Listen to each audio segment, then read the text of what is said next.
Bismillahirrahmanirrahim. Assalamu alaikum. My name is Ali Raza and welcome to Pen Gravity. इस lecture के अंदर बच्चों हम लोग डिस्कस करेंगे जो हमारा टुडे डॉन न्यूज़पेपर है उसके जो एडिटोरियल्स हैं उनका करेंगे analysis with practice question and today is 19th of July 2025. ये रहा जो आपका टुडे डॉन न्यूज़पेपर है उसके एडिटोरियल्स और ओपिनियंस वाला पेज। और इस लेक्चर के अंदर मैं आपके साथ जो है डिस्कस करूंगा जो आपका एडिटोरियल्स वाला सेक्शन है, यानी कि ये वाला जो आपका सेक्शन है जिसको हम एडिटोरियल्स का सेक्शन कहते हैं, ये आपके साथ कवर करूंगा। इसके अंदर 1, 2 एंड 3 इन तीनों एडिटोरियल्स का क्या करूंगा, आपके साथ एनालिसिस करूंगा। और बाकी बेटा ये जो आपका एरिया है इसको हम कहते हैं ओपिनियंस का सेक्शन।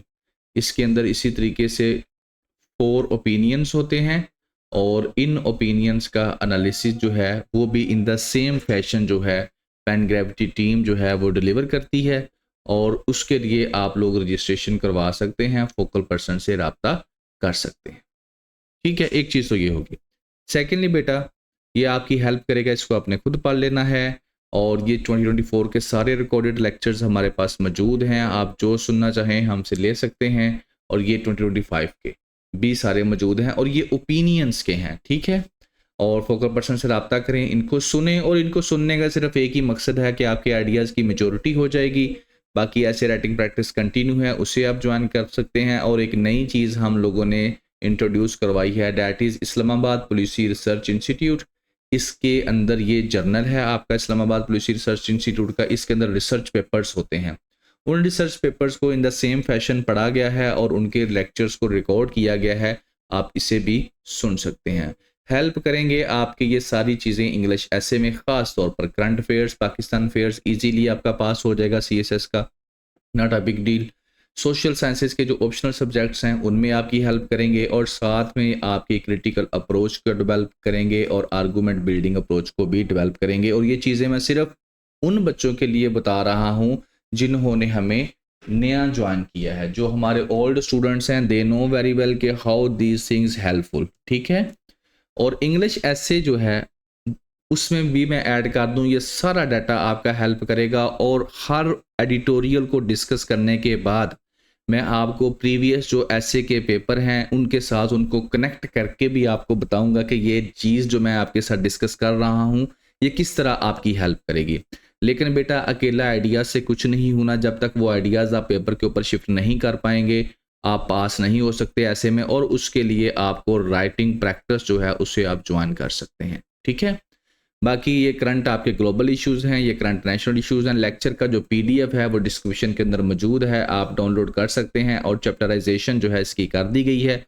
और अब हम अपने एडिटोरियल जो हैं उनको शुरू करते हैं एंड ओपिनियंस के लिए आप लोग रजिस्ट्रेशन करवा सकते हैं। तो जी बच्चों, अब आपका जो फर्स्ट एडिटोरियल है ये है रेन हैविक। हैविक जो है ना बेटा, डिस्ट्रक्शन कह सकते हैं, तबाही कह सकते हैं जो इसकी वजह से हो रही है। ठीक हो गया, तो इस तरह का मतलब आप इसका जो है फाइंड आउट कर सकते हैं। डिस्ट्रक्शन हो गया, तबाही होगी, कि बारिश की वजह से जो तबाही हो रही है उसकी राइटर बात करते हैं, ठीक है। अब इसमें हम अंदर जो बेटा हमारा मेन टॉपिक रहेगा ना वो क्लाइमेट होगा, ठीक है। क्लाइमेट आपको पता ही है, ऐसे इसके ऊपर मल्टीपल टाइम्स हम आ चुके हैं और एक इंटरनेशनल लेवल का ये टॉपिक है, तो ये आपका क्लाइमेट इसका मेन हमारा रहेगा, ठीक है। और अब इसके अंदर हम डिस्कस क्या करेंगे, पहले आप इसका बेटा सुन लें। क्रक्स क्रक्स छोटी सी बातें हैं, कोई बहुत बड़ी बातें नहीं है। क्रक्स ये है कि मानसून का सीज़न आ गया पाकिस्तान के अंदर, जिसकी वजह से बारिशें हुई और उन बारिशों की के बाद उसका रिजल्ट क्या निकलता है, फ्लड्स आते हैं। अब ये तो खबरें होगी कि मानसून आया, बारिशें आई और बारिशें आने के बाद फ्लड्स आ गए। और फ्लड्स के बाद क्या है, अगली जो बात है वो है कि डिज़ास्टर मैनेजमेंट जो पाकिस्तान के अंदर मुख्तलिफ अदारे हैं उन्होंने क्या रोल अदा किया एंड क्लाइमेट चेंज का इसके अंदर क्या करता है। ये है हमारा पेपर, ठीक है। और ये है आपकी न्यूज़, ठीक हो गया जी।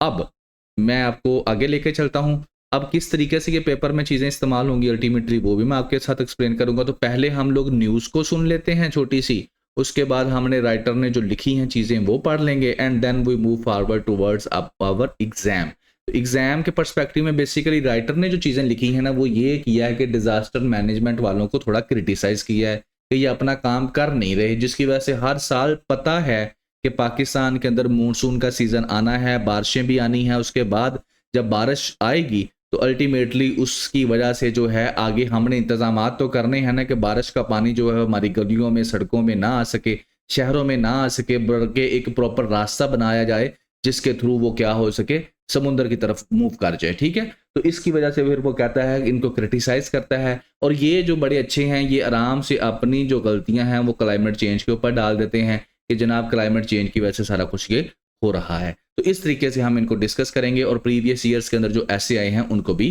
देखेंगे। तो शुरू करता हूं। अब आपको जो पहले आपको खबर सुनने को मिलती है कि मानसून का खतरनाक स्पेल आया, बड़ी तबाही मचाकर चला गया, ये खबरें आप लोगों ने टीवी में सुनी होंगी, इस तरह की आप लोगों ने पिक्चर्स भी देखी होंगी। फिर उसके बाद हमारे सामने आता है कि पाकिस्तान के अंदर 159 पीपल जो हैं इस उनकी डेथ हो गई है। ये जो पिछले कुछ दिनों के अंदर बारिशें हुई हैं उनमें से 28 जो थे उनका तल्लक पंजाब से था। ठीक हो गया। अब बारिशों की वजह से डेथ कैसे हो रही हैं, बारिशें हो रही हैं जिसकी वजह से कुछ लोग तो ये बह जाते हैं, जो नहाने के बड़े शौकीन होते हैं तो वो नदी नालों में जाके जो नहाते हैं वो उनकी डेथ हो जाती है। फिर ये जो बिल्डिंग्स कोलैप्स कर रही हैं, जो घर गिर रहे हैं उनकी वजह से डेथ हो जाती हैं। तो ये बेटा इसका रिजल्ट निकलता है। और इस तरह से मंडी की भी आपने सूरत हाल देखी होगी। अब यहाँ से मैं वैसे एक इस पिक्चर से बड़ी कुछ आपके सामने चीज़ें आ सकती हैं, जैसे डिमांड एंड सप्लाई। अब इस पिक्चर में क्या है कि मंडी का हालत बुरा हो गया, मंडी की जो सिचुएशन है वो ख़राब हो गई, ट्रांसपोर्ट का सिस्टम रुक गया, जिसकी वजह से अब ये जो भी आपकी खाने पीने की चीज़ें हैं ये इनकी सप्लाई जो चेन एक थी ना, सप्लाई चेन डिस्टर्ब होगी। अब जब सप्लाई चेन डिस्टर्ब होगी तो चीज़ों की डिमांड बढ़ेगी जिससे महंगाई होगी। ये चीज़ आप देखें ना, ये इस तरह से ये अब कैसे जो है इन्फ्लेशन के साथ आप इसको क्लाइमेट चेंज को लिंक कर सकते हैं, इन्फ्लेशन के साथ फ्लड को लिंक कर सकते हैं। तो ये इस तरीके से बेटा चीज़ें लिंक होती हैं। बहरहाल ये सूरत हाल मैंने आपको दिखा दी। अब इस सूरत हाल को निमटना किसने है, हु इज़ रिस्पॉन्सिबल, कौन है पाकिस्तान में जिसकी जिम्मेदारी है कि अगर बारिशें आती हैं, फ्लड्स आते हैं तो वो रिस्पॉन्स दे। अब वो महकमा जो है वो है Pakistan disaster management authority. That is the responsibility of this one. इसका काम है, इसको बनाया ही इसलिए किया गया है कि पाकिस्तान के अंदर किसी किस्म का भी जो डिजास्टर है आता है तो उसको मैनेज करना है। और ये पाकिस्तान का नेशनल फेडरल लेवल का ये एक गवर्नमेंट मिनिस्ट्री है पूरी की पूरी। ठीक है, अब इनकी अगर आप वेबसाइट के ऊपर बेटा जाए ना, ये इनकी वेबसाइट जो है वो इस तरीके से आपको मिलेगी, national emergencies operation centre multiple. उसके अंदर ये एक पिक्चर है, इस पिक्चर के अंदर आपको बहुत सारी चीज़ें नज़र आ रही होंगी बेसिकली कि ये किस किस किस्म के डिजास्टर्स के लिए के को निपटने के लिए बनाई गई है। ये देखें, ये बारिशें आपको नज़र आ रही हैं, ये यहाँ पर आपको वोल्केनो की शक्ल है, ये वो वाले जो टोर्नेडो वगैरह और ये वाले जो हैं बिजली के, और ये भी आपको इस सारी, और ये दरख्तों को आग लगी। मतलब क्या है कि कोई भी डिजास्टर, कोई भी चीज़ जो पाकिस्तान में आके तबाही मचा दे, उसको काउंटर कैसे किसने करना है, उसको किसने मैनेज करना है, that is Pakistan national disaster management authority of Pakistan. तो राइटर इनको करता है क्रिटिसाइज और इनको कहता है कि प्लान तो तुम बड़े बनाते हो, जैसे प्लान तुमने पहले ही बनाया हुआ था 2025 का कि आ जानी है बारिशें और ये और वो है, लेकिन उसका रिजल्ट क्या निकलता है कि आप लोग कामयाब नहीं रहते। बाकी डिजास्टर मैनेजमेंट साइकिल एक पूरे का पूरा होता है। इसमें जैसे नंबर 1 पर जी ये डिजास्टर है तो उसका रिस्पॉन्स किस तरीके से देना है, रिकवरी कैसे करनी है, तैयारी कैसे करनी है, मिटिगेशन कैसे करनी है, ये इनका साइकिल होता है डिजास्टर मैनेजमेंट का। ठीक है, अभी मैं आपको सिर्फ एक बेस बना रहा हूं, उसके बाद आपको एक्सप्लेन करूंगा होल वन।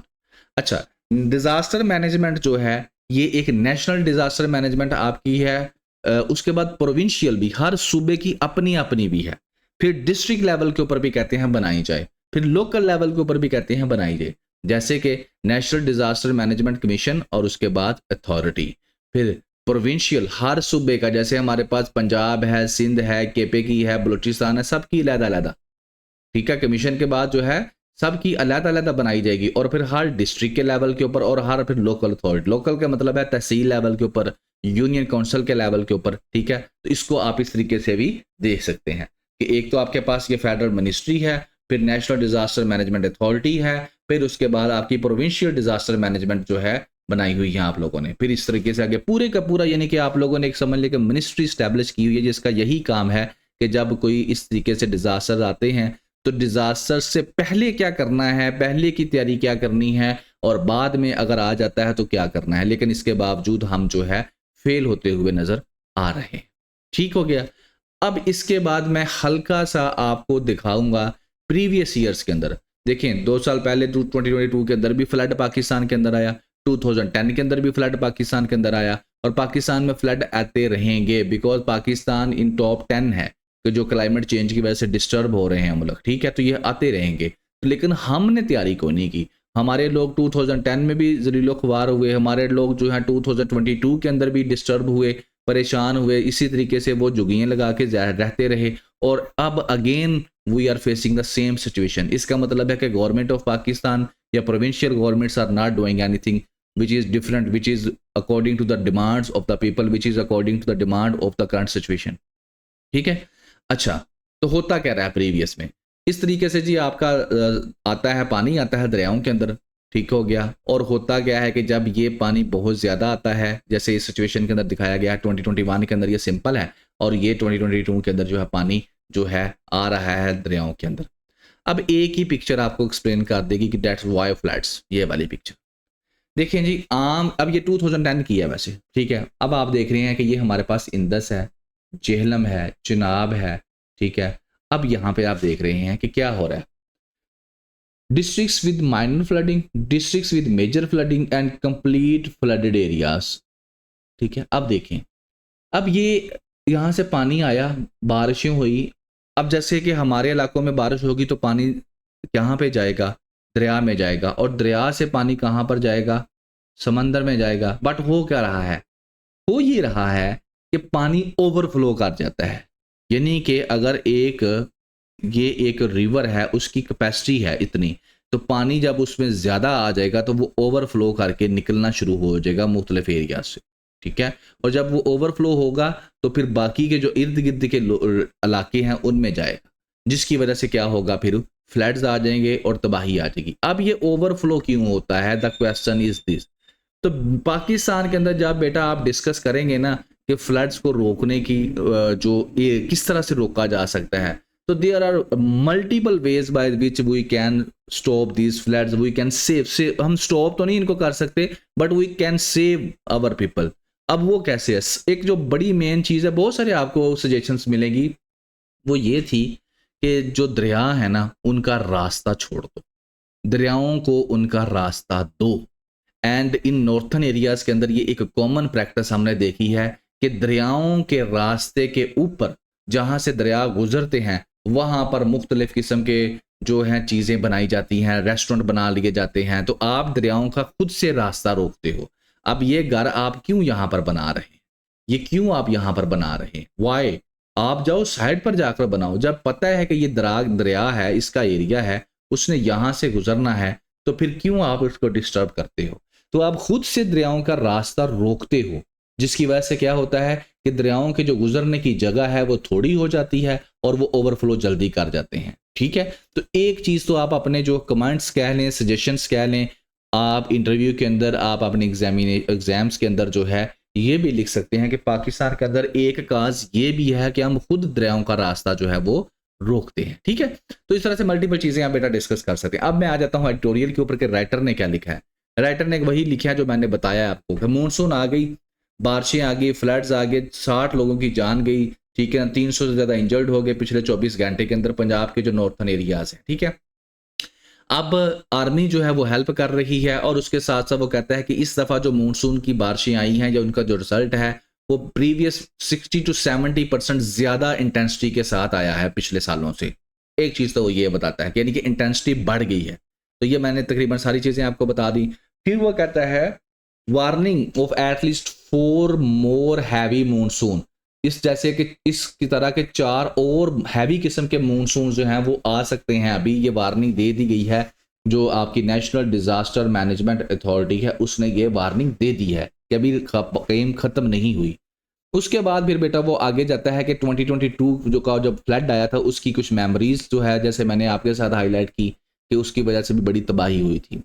बहरहाल क्लाइमेट चेंज को कह दिया जाता है बुरा भला कि इसकी वजह से ये सारा कुछ हो रहा है, ठीक है ना? और अब इसी वजह से जो है इस साल का जो मानसून है वो और ज़्यादा इंटेंस हो गया है। ये हमारा एडमिनिस्ट्रेटिव फेलियर है, जो कि हर साल हमको देखना पड़ता है। हम तैयारी ही नहीं करती, हमारी अथॉरिटीज़ जो हैं वो कोई तैयारी नहीं करती, ठीक है ना? हम लोग जो है कुछ नहीं कर रहे। वार्निंग जो है ऑफ एक्सेसिव रेन्स जो है वो बस हालाँकि दी जा रही है, डिज़ास्टर मैनेजमेंट अथॉरिटी दे रही है, वार्निंग दे रही है कि बारिशें होंगी, लेकिन तैयारी नहीं कर रहे कि बारिशों के साथ लोगों को जो रिजल्ट सामने आएँगे, तबाही सामने आएगी, उससे निपटना कैसे है। फिर वो कहता है अर्बन अर्बन प्लानिंग जो है ये इसकी एक वजह है और पुअर गवर्नेंस भी वजह है, ठीक है। अब अर्बन प्लानिंग से क्या हो रहा है, अब आप खुद देखें। अर्बन प्लानिंग उसने कह दिया कि फ्लड्स की वजह है। अब कैसे कह दिया ये, ठीक है। बैड अर्बन प्लानिंग्स भी कह सकते हैं और अर्बन प्लानिंग भी कह सकते हैं, दोनों को आप अलग-अलग डिस्टिंग्विश कर सकते हैं। अर्बन प्लानिंग में बेटा क्या होता है, देखें आपके जो शहर है उसमें हाउसिंग सोसाइटीज़ बन रही हैं, और जब हाउसिंग सोसाइटीज़ बनाई जाती हैं तो क्या किया जाता है, आपकी जो एग्रीकल्चर की लैंड है उसको ख़त्म कर दिया जाता है। वहाँ पर जो दरख्त लगे हुए हैं उनको ख़त्म कर दिया जाता है और वहाँ पर हाउसिंग सोसाइटी बना दी जाती है। अब वो जब दरख्त आप लोग ख़त्म कर रहे हैं तो इट्स व्हाट आप क्या कर रहे हैं, फिर आप ग्लोबल वार्मिंग जो है उसको बढ़ा रहे हैं। अल्टीमेटली वो आपको इम्पैक्ट करेगी। जिस तरह मुल्तान के अंदर डीएचए बनाया, आमों के इतने बाग थे वो सारे ख़त्म कर दिए गए। ये एक सीधा एग्जांपल आपके सामने है, ठीक है। तो इसकी वजह से भी हो रहा है। फिर बैड अर्बन प्लानिंग जो है तबाही मच रही है, उसकी मैं अभी आपको ये पिक्चर दिखा के एक्सप्लेन करता हूँ। अब जैसे ये आपने एक पिक्चर देखी, फिर आपने ये एक पिक्चर देखी, अब आप देख रहे हैं यहाँ पर, ये है बैड अर्बन प्लानिंग।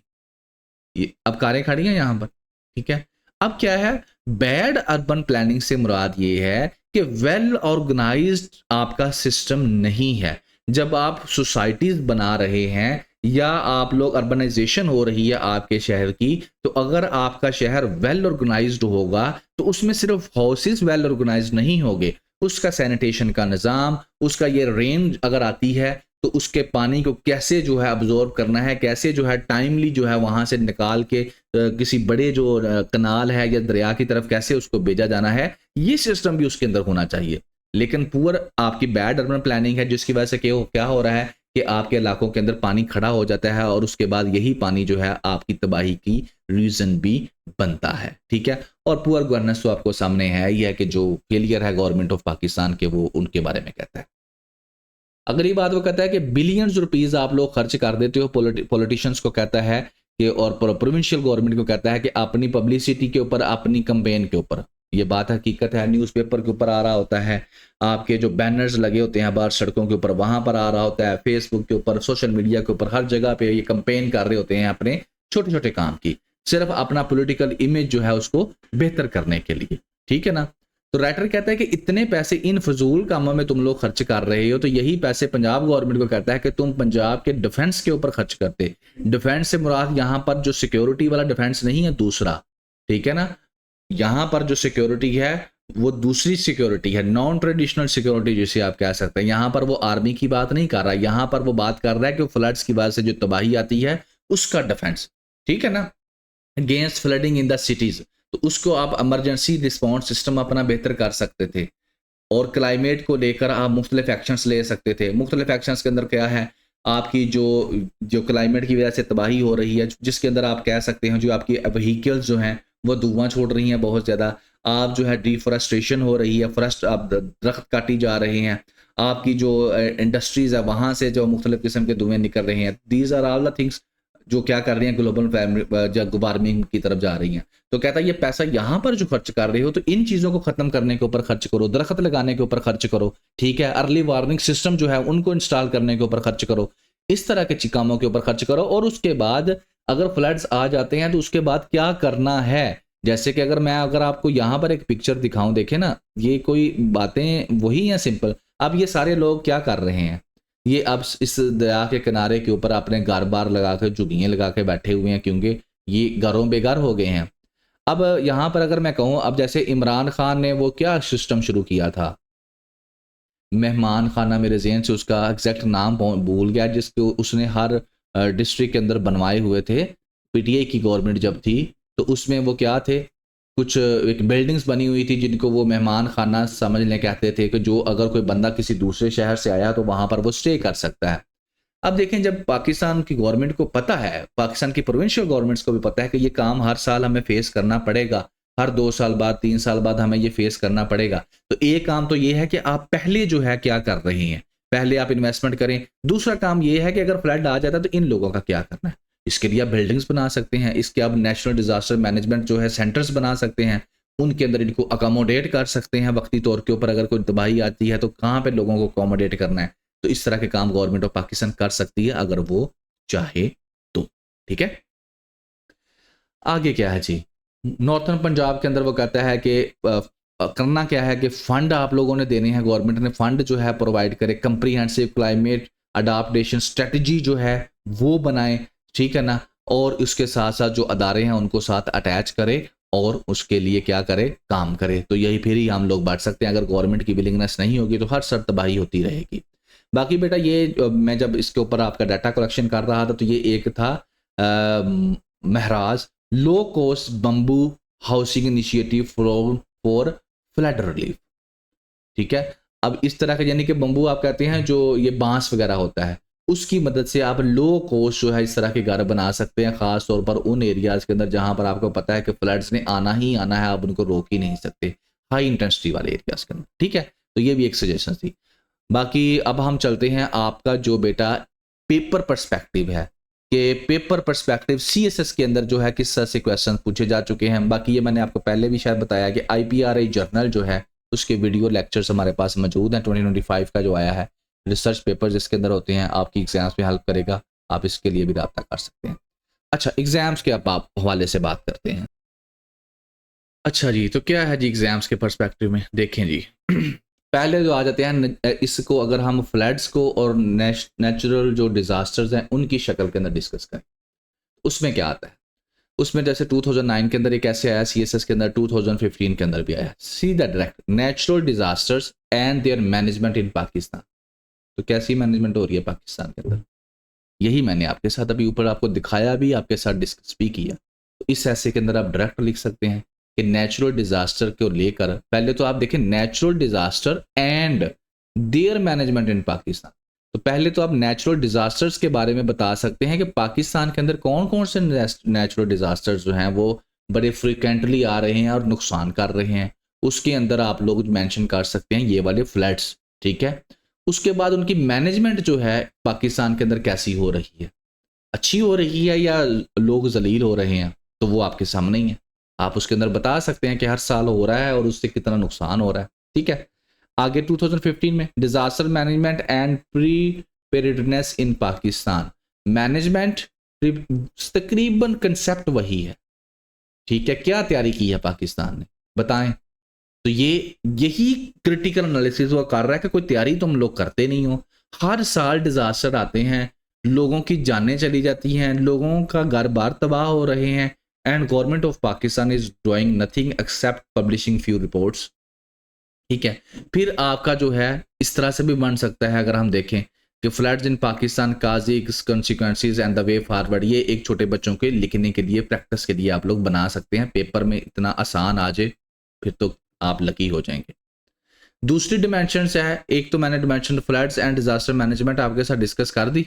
ठीक है ना, फ्लड्स एंड नेचुरल डिजास्टर्स ये मैंने आपके साथ डिस्कस कर दी। अगली कौन सी है, अगली इसको मैं अगर जैसे हम इसको ये सारे कह रहे हैं जी क्लाइमेट की वजह से आ रहा है।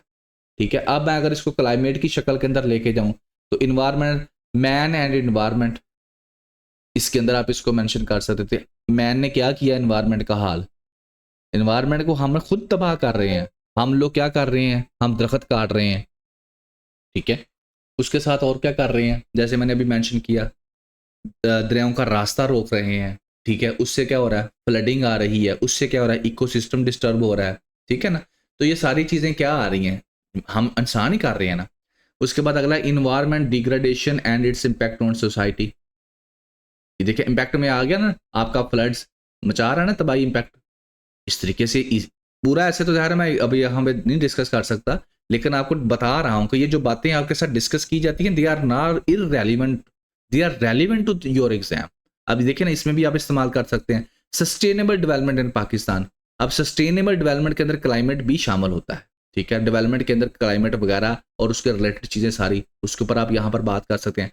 Water crisis in Pakistan closely related to flood management.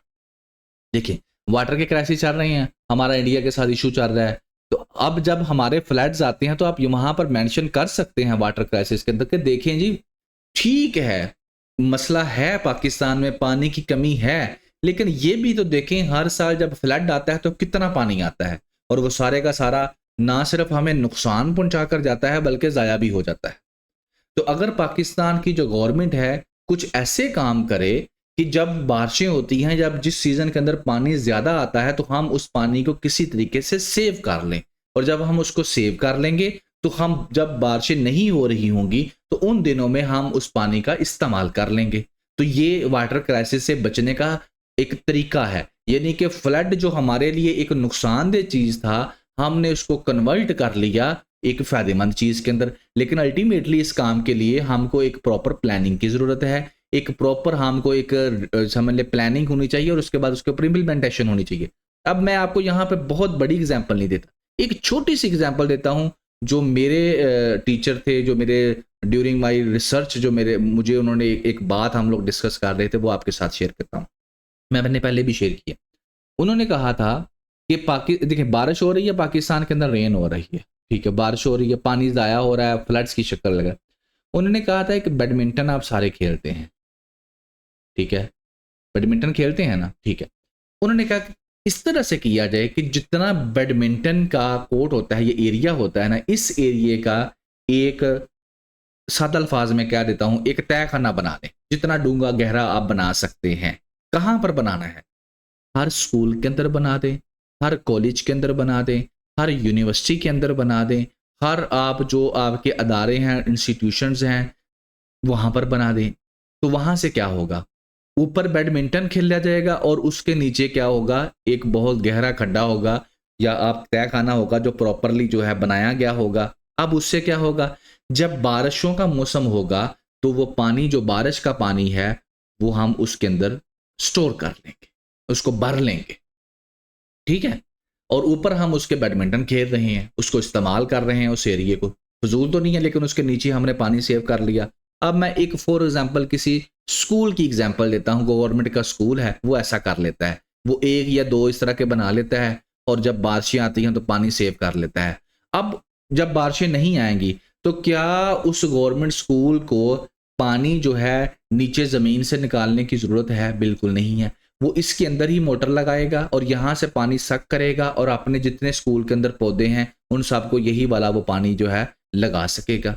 अब खुद हिसाब लगा लें, जब हम ये करेंगे तो कितना बड़ा पाकिस्तान है, और कितने अदारे हैं, कितने आपके जो हैं स्कूल्स हैं, तो कितना पानी हम स्टोर कर लेंगे। That is a simple and you can say छोटी सी एग्जाम्पल है। तो इसको अगर हम बड़े पैमाने पर करेंगे तो, और इस तरह के काम करेंगे तो कितना पानी हम सेव कर सकेंगे, ठीक है। तो इस तरीके से बेटा ये वाटर क्राइसिस जो है, इसको टैकल करने का ये भी तरीका है।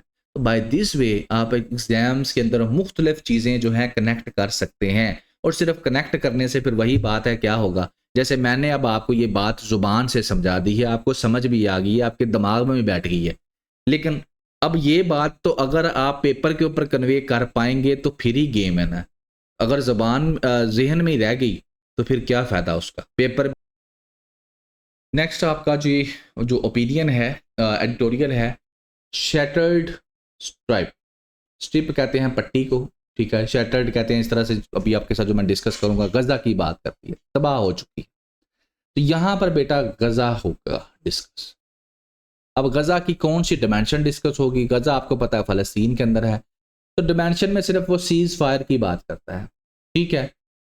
कहता है कि गज़ा के अंदर आपको पता है कि ह्यूमन राइट्स की वायलेशंस हो रही हैं, तो अब जो है एक लेटेस्ट जो है कोशिश की जा रही है कि गज़ा के अंदर जो है वो सीज़ फायर करवा दिया जाए, ठीक है।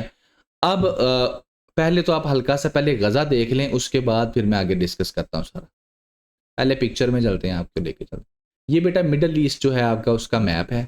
यहाँ पर अगर आप देखें, यहाँ पर आपको जो है ये जहाँ पर मैं नुक्ता लगा रहा हूँ ना, यहाँ पर समझ रहे, यहाँ पर ये गज़ा है, ये गज़ा की पट्टी है, ठीक है, जहाँ पर मैंने अभी ये वाला नुक्ता लगाया है ना, ये बात देखने ज़रा, मैं जा रहा हूँ और ये मैंने नुक्ता लगा दी, ये है गज़ा आपका। अच्छा, इसको थोड़ा बड़ा करूँगा तो इस तरह से आपको नज़र आएगा, ठीक है। अब फ़लस्तीन जो है ना बेसिकली वो दो चीज़ों से यहाँ पर मिलकर आपका बन जाता है। इसको तो चलो इस जगह से, इसके अंदर ये वेस्ट बैंक है और दूसरी तरफ गज़ा की स्ट्रिप है। अब सारी तबाही जो है यहाँ पर हो रही है, यहाँ पर तो पहले भी चल रही थी, ठीक है।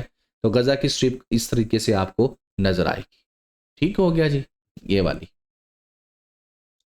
क्योंकि जब किसी चीज़ के बारे में बात की जाती है ना, तो ये पता हो ना कहाँ पर है, तो समझने में भी आसानी रहती है और आपको जो है वो चीज़ ईज़िली याद हो जाती है। ये इसके 5 मेन आप कह सकते हैं एरियाज़ हैं, डिस्ट्रिक्ट्स हैं, जो आपने कहना है कैसे। नॉर्थन गज़ा है, गज़ा सिटी है, देर अल बला है, खान यूनस है और रफ़ा है। और फ़लस्तीनियों के साथ क्या हो रहा है, यहाँ से अटैक शुरू हुआ था, कभी उनको भगा के यहाँ ले आते हैं, फिर भगा के उधर ले जाते हैं और वो इसी तरीके से ज़लील-ओ-ख़वार हो रहे हैं। बाकी एक और चीज़ भी आपको बता देता हूँ कि ये गज़ा इस तरह सादा नहीं है जिस तरह आपका बॉर्डर है। इनको उन्होंने बेटा ये इस तरह की दीवार इसराइल ने बनाई हुई है, जिसके अंदर लोहे की प्लेटें लगाई हुई हैं और इनको समझने एक किस्म का कैद करके उन्होंने रखा हुआ है, ठीक है। बाकी इसकी हिस्ट्री आपको यहाँ से समझ आई गई होगी कि ये क्या किस तरीके से 1947 के अंदर ये सिचुएशन थी, ठीक है। बाकी सारा का सारा जो वाइट कलर है ये फ़लस्तीन था और ये इसराइल वाले थोड़े से थे, और अब यहाँ पे वाइट कलर जो रह गया, यू कैन नो, आप देख सकते हैं। अच्छा, ये तो होगी पिक्चर्स वगैरह, इसकी समझ आ गई, लोकेशन वगैरह। अब बात क्या है, बात आपने खबरों में ये सुनी होगी कि कतर जो है वो क्या कर रहा है, गज़ा के अंदर सीज़ फायर करवाने के लिए कोशिशें कर रहा है, ठीक है। अमेरिका है, कतर है, मिस्र है, ये सारे के सारे कोई डील कर रहे हैं कि किसी तरीके से गज़ा के अंदर जो है सीज़ फायर करवा दिया जाए, और गज़ा में जो है इस वक्त कहत जो है वो, यानी कि भूख जो है उसकी वजह से लोगों की जानें जा रही हैं। और यही चीज़ आप लोग इंटरनेशनल जो आपका मीडिया है वो भी आपको बता रहा होगा कि ट्रंप जो है कतरी प्राइम मिनिस्टर, इससे पहले मिले थे, कतरी प्राइम मिनिस्टर जो है मीटर मिला था उनको और उसने कहा था कि इनके साथ डील करवा दे जाए।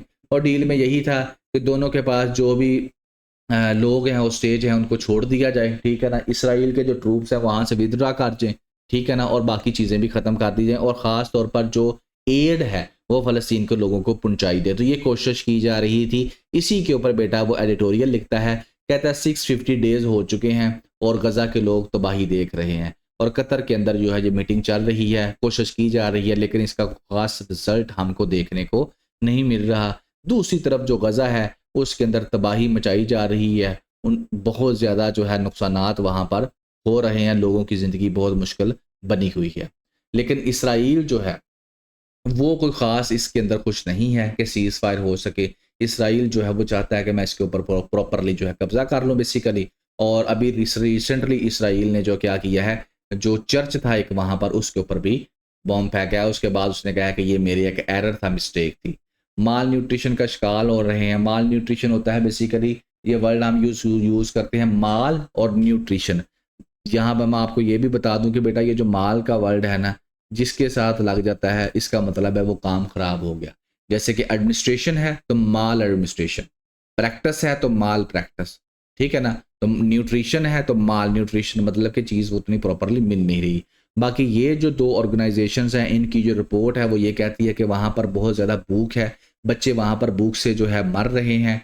कहत का समा है। अब तो हॉस्पिटल्स के अंदर जो है स्टाफ को, यानी कि हॉस्पिटल्स के अंदर जो ऑयल की सप्लाई भी नहीं पहुंच रही, जिसकी वजह से क्या हो रहा है कि हॉस्पिटल की मुख्तलिफ मशीनें भी नहीं चल पा रही, तो लोगों को वहाँ पर भी अजियत का सामना करना पड़ रहा है। बाकी बेटा ये जो दो ऑर्गेनाइजेशंस हैं, इनका आप United Nations relief and work agency for Palestinian, एक का ये एब्रीवेशन है, और दूसरी है यूनाइटेड नेशंस चिल्ड्रन फंड, ठीक है। तो इन दोनों का मकसद यही है कि वहाँ पर लोगों की फलाह बहबूद के लिए काम किया जा सके। बाकी जो भी बंदा आगे बढ़ता है और जो है बात करता है इसराइल के ख़िलाफ़, उसको जो क्या कर दिया जाता है, उसको नुकसान पहुँचाया जाता है। इंटरनेशनल एफर्ट्स जो हैं कोई नहीं की जा रही, कोई अकाउंटेबिलिटी नहीं हो पा रही। इसराइल जो चाहता है वो कर रहा है, इंटरनेशनल लॉज की वायलेशंस कर रहा है, ठीक है ना। तो इसराइल जो है उसको कोई नहीं पूछने वाला। अभी जो जो पूछता है उसको क्या किया जाता है, नुकसान पहुंचाया जाता है। और उसकी एग्जाम्पल है फ्रांसिस्का अल्बानीजी, ठीक है। अब ये कौन है अभी बताता हूँ। ये है यूनाइटेड नेशंस की स्पेशल रिपोर्टर है, ठीक है ना, ये वाली। अब ये जो है क्या करती है, इसने ऑक्युपाइड जो फ़लस्तीन की जो टेरिटरी है उसके ऊपर इसने बोल दिया है, और इस जब इसने बोला है तो इसको सैंक्शंस जो हैं लगा दी गई हैं इसके ऊपर कि ये अब रिपोर्टिंग नहीं करेगी, ठीक है, यानी कि इसको क्लोज कर दिया गया है। बाकी ये आप खुद पढ़ लीजिएगा। तो बात यहाँ पर करने का मकसद सिर्फ यही है कि जो बोलता है उसको क्या कर दिया जाता है, चुप करा दिया जाता है, उसके खिलाफ एक्शन ले लिया जाता है, ठीक है। अब मैं आपको ना पेपर पे लेके जाऊंगा कि ये जो मैंने आपके साथ बातें की, या ये जो इतनी देर की जो समझ ले कि इसराइल जो है तबाही मचा रहा है, यानी कि ये जो वार है, स्टोरी जो आपको पता है, इसराइल जो है ऐसे कर रहा है वैसे कर रहा है गजा के ऊपर, पेपर में कैसे इस्तेमाल होगा, ये बातें पेपर में कैसे इस्तेमाल होगी, और ख़ास तौर पर ऐसे में कैसे इस्तेमाल होगी। 3-4 डिमेंशंस के ऐसे मैं आपके साथ डिस्कस करूंगा। अब आपने गौर करना है। पहली डिमेंशन है बेटा ह्यूमन राइट्स। जब हम गजा की बात करते हैं तो इसराइल वहां पर ह्यूमन राइट्स की वायलेशंस कर रहा है ना, तो पहली हम जो भी ऐसे हमारा ह्यूमन राइट्स की डिमेंशन में आएगा उसके अंदर हम ये डाटा लिख सकते हैं।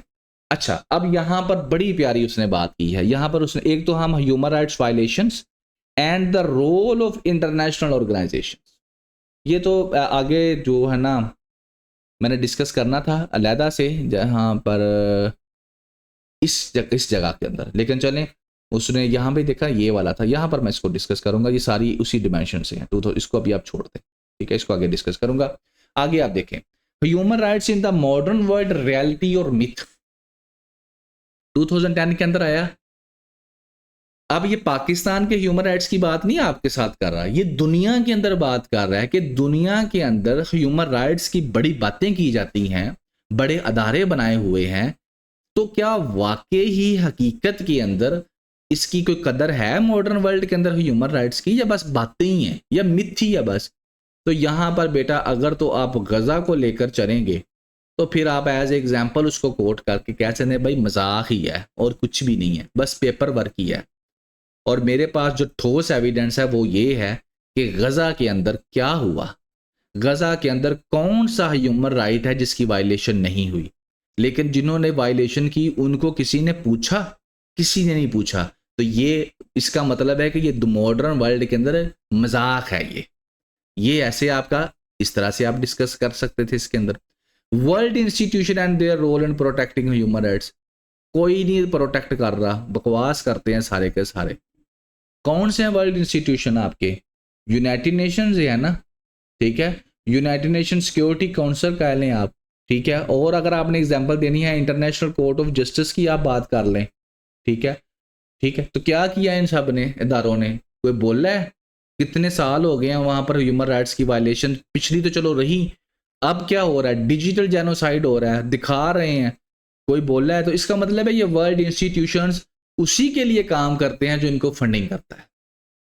आगे आ जाओ, आगे वो कहता है is the modern world more secure than before, focus on human security. क्या अब जो वर्ल्ड है ये मोर सिक्योर है? लेकिन मैं यहां पर जो कहूंगा कि अब जो वर्ल्ड है, मॉडर्न वर्ल्ड है, ये अब इसके अंदर ना दो चीजें आ सकती हैं। आप कह सकते हैं यस भी और नो भी। अगर आप कहते हैं कि नहीं ये जो मॉडर्न वर्ल्ड जो है वो सिक्योर नहीं है, तो फिर आप क्या कहेंगे? इसके अंदर क्या आप आर्गूमेंट्स दे सकते हैं? इसके अंदर आप कह सकते हैं कि वेपनाइजेशन जो है बड़ी स्पीड से हो रहा है, ठीक है ना, और हम बहुत सारी चीज़ें देख रहे हैं जिसके अंदर हम कह सकते हैं कि तबाही ज़्यादा मच रही है। अगर आप कहते हैं यस तो आप फिर डेटरेंस की एग्जांपल्स दे सकते हैं, इट्स डिपेंड अपॉन यू। तो बेटा इन चीज़ों में आप इसको लिख सकते थे। अगला दूसरा पर्सपेक्टिव है मुसलमानों को लेकर, कहते हैं ना मुसलमानों को ही हो रहा है, ठीक है ना। तो the Muslim world and the West conflict and cooperation, Gaza की बात कर सकते हैं। The plight of Muslim in the modern world, Gaza की बात कर सकते हैं, फ़लस्तीन वालों की, कश्मीर वालों की, रोहिंग्या वालों की, यहाँ पर आप बात कर सकते हैं कि क्या मुसलमानों के साथ हो रहा है, ठीक है ना। एग्जाम्पल के तौर पर मैंने आपको बता दिया। नेक्स्ट बड़ी प्यारी बात है कि जो ऑर्गेनाइजेशंस हैं अगर उनके ऊपर ऐसे आ जाता है तो आप उन ऑर्गेनाइजेशंस को क्रिटिकल एनालिसिस कर सकते हैं। यूएनए को बुरा भला कह सकते, बुरा भला क्या कहना, यही कहना है कि अपना काम नहीं कर रही और हमने क्या कह लेना है, ठीक है ना। तो role of United Nations in maintaining world peace, ये है काम इसका यूनाइटेड नेशंस का। तो कौन सा पीस? पीछे तो इसने चलो कोई पीस किया होगा, अब गजा का क्या पीस जाने देकर पीस बचाया हुआ है, रोक ही नहीं पा रही। तो कौन सा पीस थी? ठीक है, role of international contemporary world, contemporary में होता है मॉडर्न वर्ल्ड के अंदर क्या रोल है? कोई रोल नहीं है, कोई अपना ये रोल अदा नहीं कर रहे, सिवाय ये स्टेटमेंट देने के, सिवाय ये वह कहते हैं बैठ के गपशप करने के, चाय पीने के, दे आर डूइंग नथिंग। वो यूएनओ की बात कर लो, वो ओआईसी की भी बात कर लो, मुसलमानों वाली भी क्या कर रही हैं? कुछ भी नहीं कर रही। ईरान ने कहा था, थोड़ा बोला था कि कुछ करो, कुछ नहीं किया। World institution role in protecting human rights पहले भी कर चुका, कोई रोल नहीं अदा कर रहे। बस ये है कि अगर आपका ताल्लुक किसी अमीर मुल्क से है, डेवलप कंट्री से है, तो आपकी जान की कदर है, अदरवाइज कोई आपकी जान की कदर नहीं है। ठीक है, और उसकी जिंदा एग्जांपल्स आपके सामने है, मुझे बहुत ज़्यादा बोलने की जरूरत मेरे ख्याल में थी नहीं। गज़ा की एग्जांपल आपके सामने मौजूद है, जिंदा फ़लस्तीन की एग्जांपल आपके सामने मौजूद है, रोहिंग्या के मुसलमानों की एग्जांपल आपके सामने मौजूद है। उसके बाद अगर मुसलमानों से बाहर लेकर जाए तो यूक्रेन में क्या हो रहा है? दूसरा पावरफुल है, वो अटैक करके बैठा हुआ है, ठीक है ना। और दूसरा जो प्रॉक्सी वार उसको बनाया हुआ है, लोगों की जानें जा रही हैं, बेशक वो नॉन मुस्लिम है, लेकिन उनको तबाही का तो सामना करना पड़ रहा है ना। तो ये क्या है? ये वही है कि जो अमीर मुल्क हैं, डेवलप कंट्री, दे डिसाइड कि कहाँ पे पीस होगा और कहाँ पर नहीं होगा।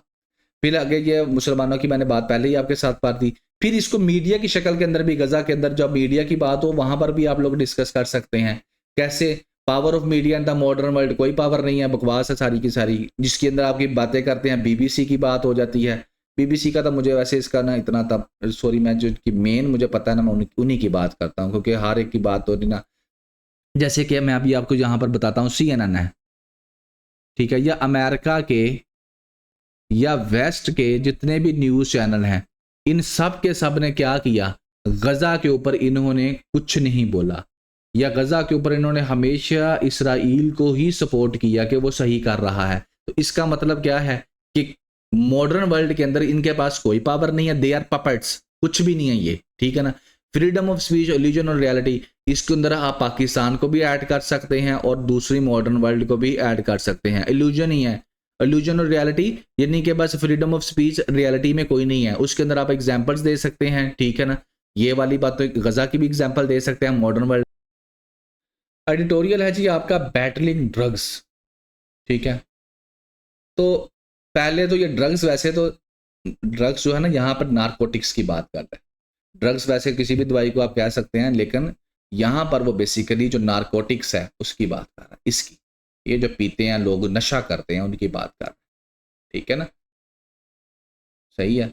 अब बात क्या कर रहा है? बात वो ये कर रहा है कि पाकिस्तान के अंदर ये जो नारकोटिक्स है ना, ये काफ़ी माशरा हमारा तबाह कर रही है, जिसके अंदर ख़ास तौर पर यंग बच्चे और स्टूडेंट्स बहुत ज़्यादा हैं। और ये तीनों जो है, दो जो है ना, बेसिकली ये मिलकर ये काम कर रहे हैं। साथ में पुलिस वाले भी मिले हुए हैं, साथ में पॉलिटिशियंस भी मिले हुए हैं, और कहते हैं रिफॉर्म्स करने की ज़रूरत है। ये बात हम लोग करेंगे, पेपर में भी इसको मैं डिस्कस करूंगा, ऐसे वगैरह में कैसे डिस्कस करेंगे। तो पहले तो ये एक रिपोर्ट हमारे सामने पहले भी आई थी, और इस रिपोर्ट में यही कहा गया कि 17 मिलियन जो बच्चे हैं ना पाकिस्तान के अंदर, वो ड्रग्स एडिक्टेड हैं, ठीक है ना। ये ANF ने कहा था। और अगर इसको ब्रेक डाउन किया जाए तो 45% फीमेल्स हैं, 44.8% मेल्स हैं, कॉलेज लेवल पे इतने हैं, 12th ग्रेड के इतने हैं, और 10th वाले इतने हैं, और 8th ग्रेड के इतने बच्चे हैं जो ड्रग्स को यूज़ कर रहे हैं। ड्रग्स कौन सी? जो मैंने बेटा अभी आपके साथ ये मैंशन की, इनकी मुख्तलिफ होती हैं, शक्लें होती हैं, ठीक है ना। आइस होगी, चर्स हो गया, मल्टीपल अदर, बहुत ज़्यादा लंबी इनकी स्टोरी है, ठीक है ना।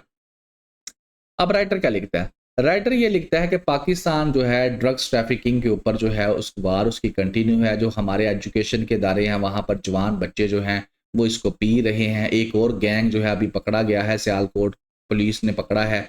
अब वो कैसे ऑपरेट कर रहा था? उन्होंने एक कॉल सेंटर बनाया हुआ था, ठीक है। वहाँ पे क्या किया जाता था? आप कॉल करते थे कॉल सेंटर में वो डिलीवरी वाले को, डिलीवरी बॉयज़ नहीं जो होते, उनको पैकेट दे दिया जाता था और वो डिलीवरी कर देते थे। पुलिस ने उनको पकड़ लिया, ठीक हो गया, चलो जी सही हो गया। लेकिन जब पकड़ा गया तो उसके बात पता चला कि ये जो गैंग है ये अकेला काम नहीं कर रहा, इसमें कई पुलिस वाले भी शामिल हैं और उसके बाद कई पॉलिटिशियंस भी इन्वॉल्व हैं। तो इस चीज़ को लेकर राइटर कहता है कि फिर इस तरह से तो काम नहीं चलेगा, आपको फिर एक बड़ा रिफॉर्म पैकेज चलाना पड़ेगा। CIA ने भी कहता है पिछले साल जो है लाहौर के अंदर इंटरनेशनल नारकोटिक्स नेटवर्क था, उसको पकड़ा था, ठीक है ना, जो कि बच्चों को स्कूलों के अंदर, कॉलेजेस के अंदर, यूनिवर्सिटीज़ के अंदर सप्लाई देता था। तो कहता है जितने भी स्मगलर होते हैं ना, बेसिकली ये गवर्नमेंट जो है ना, शेख हो, इट्स कहता है कि बगैर पुलिस और बगैर जो पॉलिटिशियंस या गवर्नमेंट के अंदर जो बंदे बैठे हैं उनकी सपोर्ट के बगैर ये कोई काम कर नहीं सकते, ऑपरेट नहीं कर सकते, ठीक है ना। लेकिन कहता है कि इसके अंदर फिर रिफॉर्म्स करनी पड़ेगी। और अब ये जो कल्चर है ड्रग्स वाला, ये फैमिलीज़ को तबाह कर रहा है, कम्युनिटीज़ को और हमारे फ्यूचर जनरेशन को, ठीक है। तो इसके लिए हमें बहुत ज़्यादा रिफॉर्म्स करनी पड़ेंगी, तो फिर ही हमारी जान बढ़ सकती है। और उन रिफॉर्म्स के अंदर फिर क्या है, उन रिफॉर्म्स के अंदर यही है कि अदारे को मजबूत किया जाए, एएनएफ को, ठीक हो गया। ये जो पुलिस वाले, फिर अच्छी जो पुलिस वाले बीच में ऐड होते हैं, ये कोई अदारे वाला होता है, ये पॉलिटिशियन होता है। रूल ऑफ लॉ होना चाहिए, जो कि पाकिस्तान में है नहीं है। तो ये चीज़ें ला कर ही हम लोग कर सकते हैं। लिख तो हम लोग सकते ही हैं ना, बेशक रियलिटी का हमें पता ही है कि क्या है। फिर रिफॉर्म पैकेज के अंदर क्या किया जाए, प्रॉपरली इसका एक तो पहले लॉ बनाया जाए, जो कि ऑलरेडी बने हुए होंगे, फिर उसको इम्प्लीमेंट किया जाए। फिर जब इम्प्लीमेंट करेंगे तो उसके अंदर जो भी आपके आते हैं उन लोगों को सख्त से सख्त सजा दी जाए, उनका ट्रायल किया जाए, ठीक है। और अगर जो आपके महकमे वाले लोग भी बीच में ऐड होते हैं तो उनको भी सजा दी जाए, तो फिर ही हम लोग बच सकते हैं, इसके अलावा कोई हल नहीं है, ठीक है। बाकी अब इसको मैं आपके सीएस का जो पेपर है ना उसकी तरफ लेकर जाता हूँ। ये बेटा आपको हम लोग बता रहे हैं, इसको आप एक इस्लामाबाद पुलिस रिसर्च इंस्टीट्यूट का जर्नल है, हमने फर्स्ट टाइम इसको किया आपके लिए। इसके अंदर रिसर्च पेपर्स होते हैं, हमें पता है इतना टाइम होता नहीं है आपके पास कि आप सारी चीज़ें खुद से पढ़ सकें। तो जो जो हम आपके लिए कर सकते थे वो हम कर रहे हैं, इनको आप वीडियो लेक्चर्स की फॉर्म के अंदर सुन सकते हैं। अब आ जाओ पेपर की तरफ। तो पेपर की तरफ बेटा नारकोटिक्स के लिए डायरेक्ट ऐसे कोई भी नहीं आया, ठीक है। डायरेक्ट कोई नहीं आया, इनडायरेक्ट बड़ा कुछ हम लिख सकते हैं। अब आपने ना इस स्लाइड को बड़े गौर से समझना, यहां से आपको, जिसे आप क्रिप्टो करेंसी में कहते हैं ना ब्लॉकचेन, आपको ना ब्लॉकचेन समझ आएगा। चेन ये है कि बात, अब जैसे मैं एग्जांपल देता हूं, अब नारकोटिक्स को डेमोक्रेसी के साथ आप लिंक कर सकते हैं। नारकोटिक्स को आप डेमोक्रेसी के साथ आप लिंक कर सकते हैं। नारकोटिक्स को आप टेररिज्म के साथ लिंक आउट कर सकते हैं। नारकोटिक्स को आप एजुकेशन के साथ लिंक कर सकते हैं। कैसे, वही मैं यहां पर अब आपके साथ एक्सप्लेन करता हूं कि ये portion very much important for your exam. अच्छा, पहले तो आ जाओ कि इसके अंदर 2018 वाला, let there be light, are religion promote tolerance but people are intolerant. कि सारे मजहब ये कहते हैं कि टॉलरेंस को प्रमोट करो, लेकिन इसके बावजूद लोगों में टॉलरेंस नहीं है। अब आप इसके अंदर ड्रग्स को कैसे लिख सकते हैं, आप ड्रग रिलेटेड वायलेंस को जो है सोसाइटी की तबाही का बता सकते हैं और मेंशन कर सकते हैं इसके अंदर। कि टॉलरेंस ना होने की एक वजह यह भी है कि वो लोग जो ड्रग्स का इस्तेमाल करते हैं उनका दिमाग तो काम ही नहीं करता, वो अपनी बीवी के ऊपर भी तशद्दुद करते हैं, ठीक है, एक चीज़। फिर वो सोसाइटी के अंदर क्राइम भी करते हैं अपनी ड्रग्स का नशा पूरा करने के लिए, उनके लिए सही गलत है कुछ नहीं होता। समझ आ गई है, इस तरीके से आप ऐड कर सकते हैं। द सेकेंड आपका जो है, the war on terror has contributed to the growing abuse of human rights. अब यहां पर ये टेररिज्म की बात कर रहा है, ठीक है ना, ह्यूमन राइट्स वायलेशंस की बात कर रहा है। अब आप कह सकते हैं कि टेररिज्म जो है, drug smuggling and link with terrorism, इसको आप कह सकते हैं कि देखिए टेररिस्ट जो होते हैं उनको पैसा कहां से, उनको फंडिंग कहां से चाहिए होती है, उनको भी तो पैसा चाहिए ना अपने काम करने के लिए, टेररिस्ट को। तो वो क्या करते हैं, इस ड्रग्स को जो है प्रमोट करते हैं, वेपन जो है स्मगलिंग करते हैं, इस तरह के काम भी करते हैं ताकि वहां से पैसा आ सके। तो इसके आप अगर ड्रग्स को जो है कंट्रोल कर लेंगे तो टेररिज्म वालों की, जो टेररिस्ट की भी जो गर्दन है टूट जाएगी। नेक्स्ट है जो future of democracy in Pakistan. अब देखो ना, डेमोक्रेसी के अंदर आ गया। अब यहां पर आप कह सकते हैं कि drugs funding in politics and crime. अब जहां पर आप दो तरीकों से ऐड कर सकते हैं, एक तो जो वोट डालने वाला है अगर वो तो है नशई, तो उसको अपने वोट की वैल्यू का पता नहीं है, वो जिसको चाहेंगे जाके वोट डाल देगा, एक चीज। दूसरी तरफ आ जाते हैं कि अगर वो सियासतदान जो है वो ड्रग्स का काम करता है और वहां से पैसा जो है वो निकालता है, तो उस पैसे को वो इस्तेमाल करेगा अपना इलेक्शन जीतने के लिए, ठीक है, लोगों को पैसा देने के लिए, वोट्स लेने के लिए, अफसरों को जो इलेक्शन कमीशन ऑफ पाकिस्तान है उनको अपने साथ मिलाने के लिए, एमपी या एमएनए की सीट खरीदने के लिए, ठीक है। तो वो उसके पास जब फायदा होगा तो वो इस तरह से इस्तेमाल करेगा, ठीक है। तो इस तरीके से आप ऐड कर सकते हैं। आगे higher education as an agent of change. Higher education agent तो है चेंज का, लेकिन जब आपकी सोसाइटी के अंदर ड्रग्स इस्तेमाल हो रही है, यूनिवर्सिटीज़ के अंदर ड्रग्स सप्लाई की जा रही है, तो उन बच्चों ने क्या सोसाइटी का चेंज, उनके पास डिग्री तो होगी, दिमाग कोई नहीं होगा, बस डिग्री के लेके चल रहे होंगे, उनके पास इन्वेंशन करने की ना तो काबिलियत होगी और ना वो करना चाहेंगे। इस तरह से आप ऐड आप इसको कर सकते हैं। नेक्स्ट आ जाता है कि आपका 2004 के अंदर सोशल एंड इकोनॉमिक सिक्योरिटीज, उसके अंदर आप मेंशन कर सकते हैं नारकोटिक्स को कि ये हमारा जो सोशल सिक्योरिटी है उसके लिए थ्रेट है, ठीक है ना। इकोनॉमिक सिक्योरिटी के लिए भी थ्रेट है, लेकिन एक बंदा जो है देखें जी, एक जो आपका सिटीजन है वो ड्रग्स लेता है तो वो अपनी ज़्यादातर पैसे इस काम के लिए खर्च कर देगा, तो अपने बच्चों की एजुकेशन के ऊपर, हेल्थ के ऊपर खर्च नहीं करेगा। इस तरीके से आप डिस्कस कर सकते हैं। सोशल सिक्योरिटी जो है उसके ऊपर, यानी कि सोसाइटी के अंदर क्राइम बढ़ेगा, नारकोटिक्स बढ़ेगी, तो इस तरीके से बेटा आप इन चीज़ों को जो है डिस्कस कर सकते हैं अपने ऐसे के पेपर के अंदर। होप आपको ये जो है समझ आ चुका होगा। बाकी एडिटोरियल्स के एनालिसिस के लिए आप हमें ज्वाइन कर सकते हैं और ओपिनियंस के लिए भी रजिस्ट्रेशन करवा सकते हैं। Thank you very much.